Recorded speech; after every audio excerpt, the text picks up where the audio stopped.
Female flight attendants for a Chinese airline say their uniforms, consisting of a pencil skirt and tight-fitting blouse, are just too sexy. According to complaints from multiple flight attendants, the Cathay Pacific flight attendant uniform, which can be seen in this video posted to YouTube, shows too much skin and could lead to sexual harassment issues. Michelle Choi of the Flight Attendants Union told the South China Morning Post, "Whenever a flight attendant bends down, her waistline is exposed.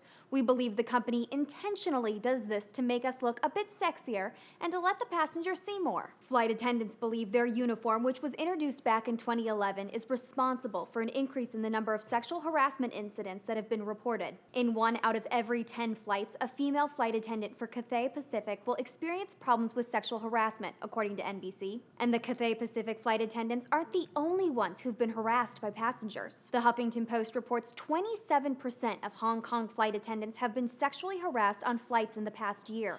That's according to a study released in February by China's Equal Opportunities Commission. In terms of the study, harassment includes anything involving patting, touching, kissing, pinching, or staring at a flight attendant in a sexual way. But the problem goes beyond just the uniforms. Choi told USA Today when a Pacific Cathay flight attendant reports an incident with a passenger, the airline isn't all that helpful. When you report it to the flight manager, they always say it's the crew member's decision whether or not to call the police.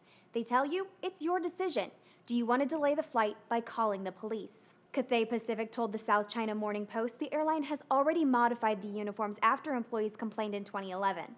The airline went on to say that any flight attendant who doesn't feel comfortable in his or her uniform is welcome to exchange it for a larger size. For Newsy, I'm Catherine Beek.